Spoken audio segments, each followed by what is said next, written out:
Some viewers may find the following video disturbing. Viewer discretion is advised. Isn't it funny? It was Halloween night, and all the engines had gathered at Titmuth Sheds for their annual tradition of sharing ghost stories. They all wanted to try and tell the spookiest story of the night, each trying to beat the other in a battle of words. Soon, it was Percy's turn. Whatever your story is, little Percy, it won't frighten me, scoffed Gordon. The only one Percy's going to scare with his story is himself, laughed James. Maybe you should head back to Farquhar, added Henry. These stories might be too scary for a small engine like you. That's enough, said Edward firmly, and looked kindly at Percy. Go on, Percy. Tell your story. Percy glared coldly at the big engines. Then began his tale. As you all know, I was built in a workshop on the mainland along with several other tank engines. One day, an unfamiliar purple engine rolled into the workshop, and the manager climbed out of his cab. Everyone, this is Charlie. He's going to be a permanent shunter here. I hope you all will make him feel welcome. Oh, yes, sir, we all replied, and the manager walked away. Howdy, fellas, said Charlie. You all want to hear a joke? Before we could say anything, Charlie began his joke. What is a snowman's favorite food? Icebergers! Charlie laughed and laughed at his joke, but we were all puzzled. Isn't it funny? Said Charlie, still giggling to himself. What's a snowman? Asked one of the engines. I've never heard of an iceberger before, Added another. You call yourself a comedian? Said a third. Maybe get some better material first. But Charlie just kept laughing. Whenever Charlie shunted trucks in the yard, he would practice his routine with them. Although the trucks enjoyed Charlie's jokes more than we did, the other engines would always find a way to sneak in their biting criticism. Isn't it funny? Charlie would always say. That joke was even worse than the last. Maybe try a different approach, like stepping. That was the least funny thing I've ever heard. But Charlie didn't care and would just keep laughing at his jokes for minutes on end. Sometimes Charlie would even laugh so hard that he'd forget to pay attention to his work. One time, he bumped a line of trucks off the rails, and another time, he almost derailed on a set of points. But still, Charlie just kept on laughing. Sadly, his positive mood was about to come to an end. One day, Charlie was tasked with taking a special goods train to a station down the line. As he was preparing to leave, he looked over at us in the workshops. Hey, fellas, what do you call an engine who's hit rock bottom? A train wreck! As usual, we all groaned at Charlie's joke, but he just scoffed at his wit as he puffed away. As Charlie approached the station, he was still laughing at his joke. He was so distracted that he didn't notice the level crossing ahead, or the car stuck on it. Charlie struck the car with full force. The sound of twisting metal filled the air, and the family inside the car shrieked and screamed in horror. At last, Charlie came to a stop. He looked at the horror in front of him. Large red puddles soaked the ballast around him. Limp bodies lay underneath his wheels, and he heard the sounds of a child crying in agony from inside the jagged remains of the car. Percy paused dramatically. Something changed inside Charlie that day. Something snapped. As he stared at what he'd caused, his mouth twisted into a sinister grin, and he started to laugh. But it wasn't the same cheerful, goofy, hearty laugh we all knew.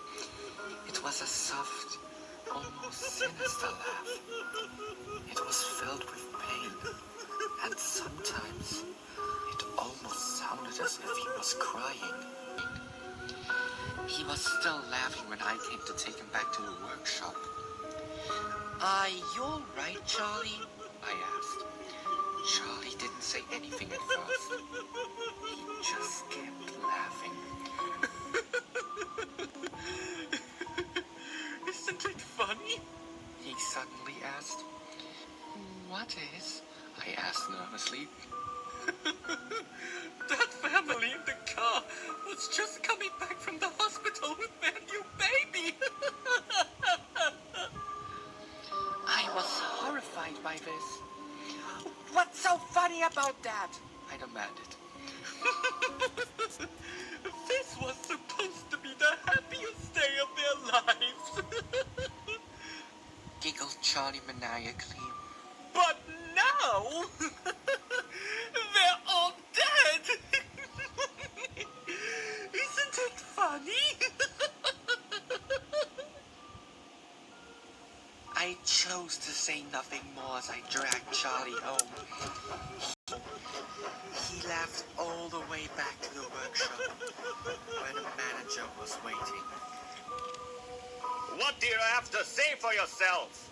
He demanded crossly. Charlie tried to hold back his laughter. Those people were cut up like sausages when they slipped under my wheels. Sausages! Isn't it funny? The manager's stern expression turned to one of fear as he watched Charlie cackle hysterically while blood dripped from his wheels. I was ordered to shunt Charlie into a siding out of the way until the manager decided what to do with him. But even across the yard, we could all still hear Charlie's laughter. His jokes became much more grim, and the trucks no longer enjoyed Charlie's company. Hey, you trucks. What's the difference between you and the pile of firewood? You're much more fun to listen to when you're set ablaze.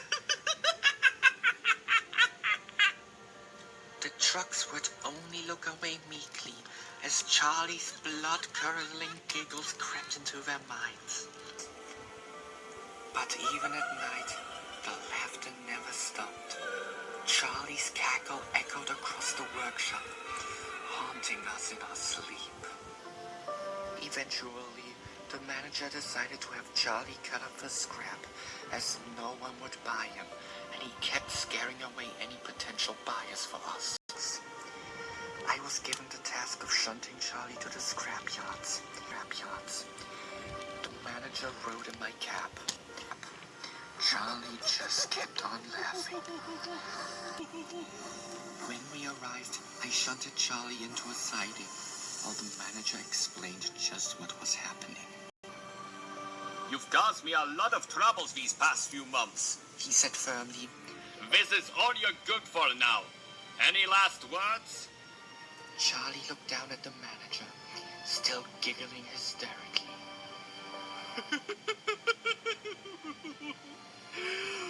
Would you like to hear a killer joke? He asked. What do you call an engine who's hit rock bottom? A train wreck! Charlie laughed quietly before grinning at the manager. Isn't it funny? He muttered. What is? Asked the manager. Just how much pain a harmless little joke can bring. Charlie whispered, his smile wider than ever. The manager said nothing and walked back into my cab as the cutters began their work. I'll never forget Charlie's demented laughter as the torches cut into his body. It's a sound that still haunts my dreams. His laughter seemed to grow louder and louder the further away I went from the scrapyard. But when I arrived back at the workshop, it stopped. The silence was almost unreal.